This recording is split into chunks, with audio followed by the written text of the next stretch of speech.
Good morning. Today I'm going to present my final report as part of my Practicum Bulgaria, led by Dr. Francisca Vieri. The topic I selected is leadership challenges for the Bulgarian manager nowadays. I basically select this topic because it's resonating with my own experience as director of a Dutch company operating all around the world.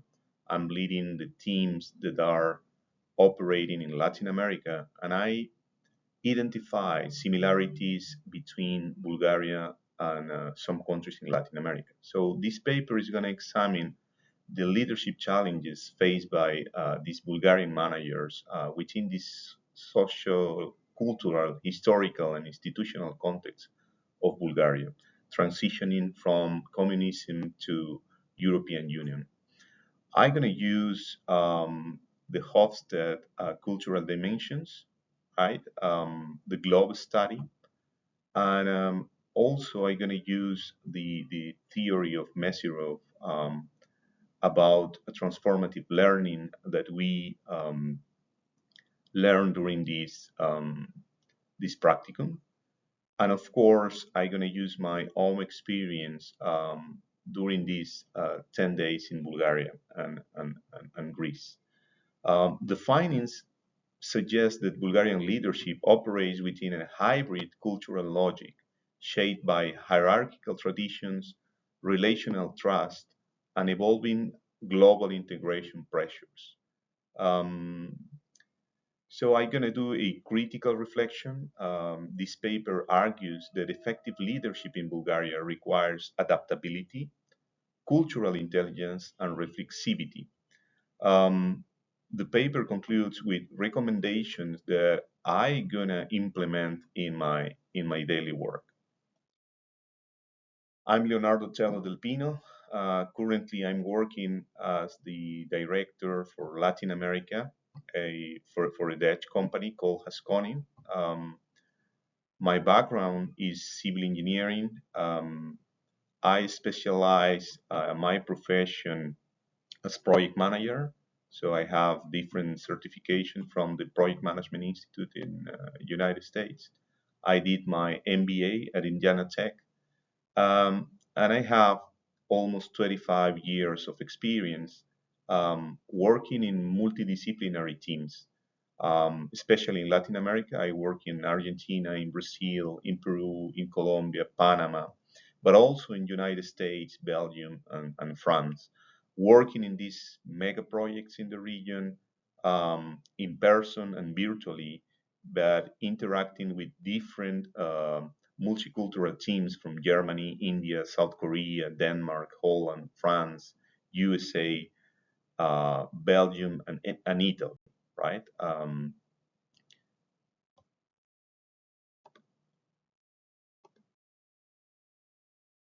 Let me provide an overview of Bulgaria culture and leadership. Basically, I use as theoretical foundation um, Hofstede, right? Who conceptualized the culture as the collective programming of the mind, right? Shaping values, norms, and leadership expectations. According to this framework, Bulgaria is characterized by a high power distance, indicating acceptance of hierarchical authority, collectivist tendencies, emphasizing relationships and group cohesion, a strong uncertainty avoidance, and moderate performance orientation, influenced by historical economic systems. This was very similar to the findings um, presented in the Globe study, right, that identify Bulgaria as exhibiting strong in-group collectivism, high power distance practices, and lower future and performance orientation in practice, but higher aspirations. So I compare um, these findings with my own experience.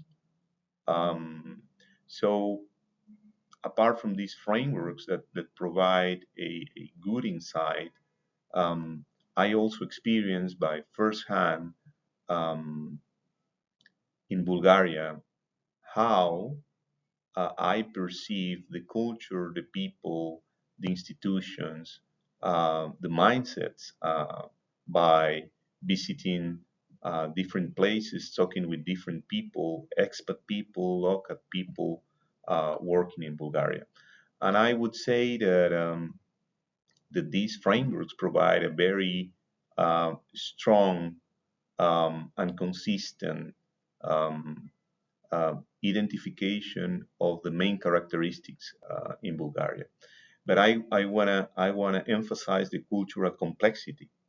Um, this multicultural complexity in Bulgaria um, is demonstrated by the coexistence, for example, of Orthodox churches, mosques, synagogues, and remnants of the Roman and socialist architecture in the same country, in Sofia, for example, right? And this complexity shapes the way Bulgarian managers are dealing with the day-to-day problems.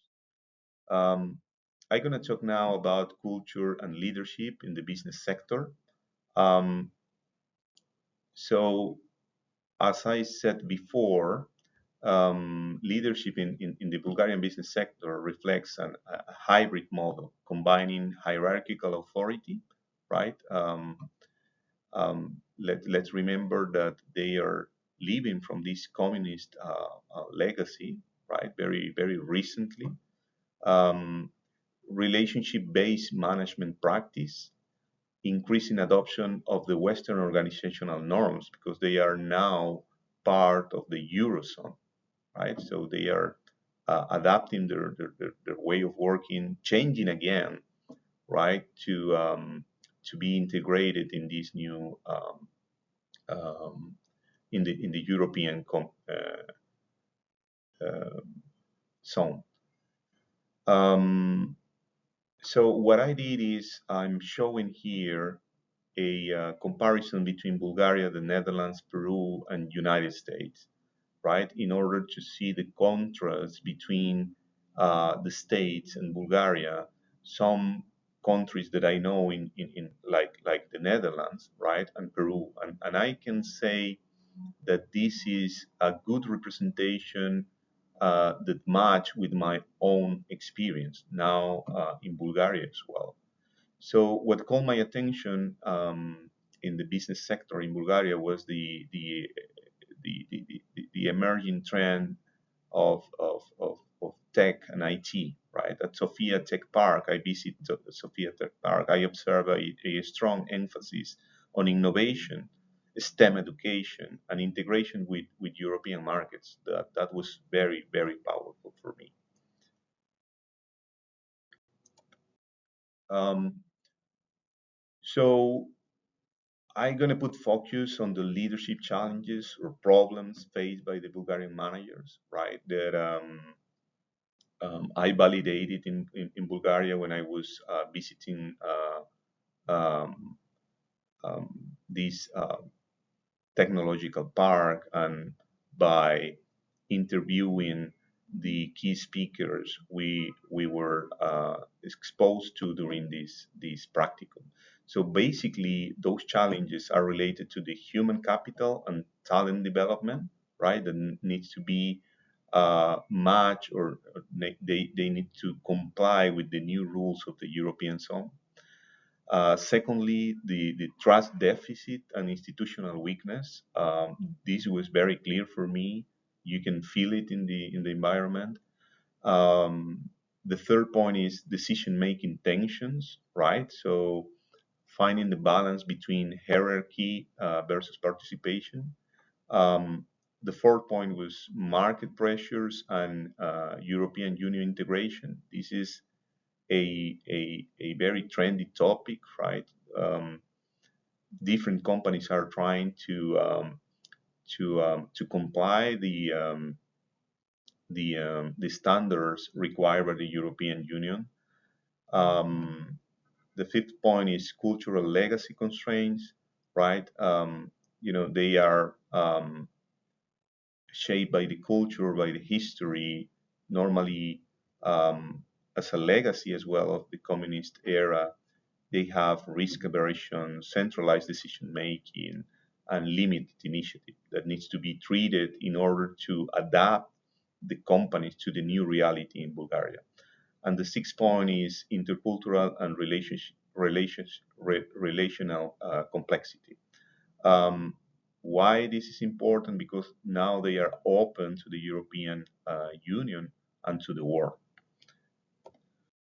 Um, what are the root cause and contributing cultural factors, right? So you can see in the right hand a picture of the cohort that was spending some time together, adapting to the culture, learning about the culture by dancing or by visiting different places, right? So Bulgarian leadership challenges are rooted in the interaction of history, culture, and institutional development, I would say. So I identify the communist legacy, right, as one of these factors, right, characterized by the centralized authority, strong state control, limited autonomy, and suppressed innovation. Managers historically act more as executors than autonomous decision makers. The other factor is the transitional economy, right? That was very, very important. You can see the transition in the architecture, in the culture, in the conversation. So they are shifting to a market economy, um, um, but they have weak institutions, low institutional trust, right? That we have seen the people is not trusting their politicians, for example. The third factor is the cultural patterns, high power distance, collectivism, and uncertainty avoidance. Historical identity, Bulgaria, layer, history, relations, socialist, and modern influences. Those factors shapes leadership beyond formal institutions. Religious and cultural symbols such as Boyana Church and Rila Monastery reflect that continuity and identity preservation. And finally, the geopolitical position, right? Bulgaria's role as a bridge between East and West creates at the same time integration opportunities and identity tensions at the same time. So leaders must navigate ambiguity, complexity, and competing cultural expectations. Um, what is the leadership approach to address those challenges, right? So um, I identify different leadership styles that can uh, support the managers to address these challenges or problems identified. Basically, we can use transformational leadership, right, with emphasis on vision, innovation, and change. Is going to help organizations to move beyond legacy oriented practices and develop future oriented strategies. I also identify that participative leadership is important with focus on employee involvement and shared decision making, right? It's going to help to balance high power distance with the need for engagement, motivation, and innovation. I also identify the leadership, relational leadership with emphasis on trust, listening, and collaboration, adaptive global leadership with emphasis on cultural intelligence, flexibility, and local adaptation, and reflexive leadership with focus on critical reflection, humility, continuous learning. Um, then we can integrate all these leadership models and apply an integrated model for Bulgaria, right? And this effective Bulgarian leadership combines structural clarity, right, to provide direction in high uncertainty contexts, relational trust to build credibility where institutions are weak, cultural sensitivity that aligns leadership with local expectations, and reflexive awareness to transform experience into continuous growth. We need to be aware as well that leadership in Bulgaria is not static. It's continuously construct through interaction, adaptation, reflection, and culturally ground practice. Um, what are the recommendations for organizations, right? So from my perspective, needs to shift from training to transformation.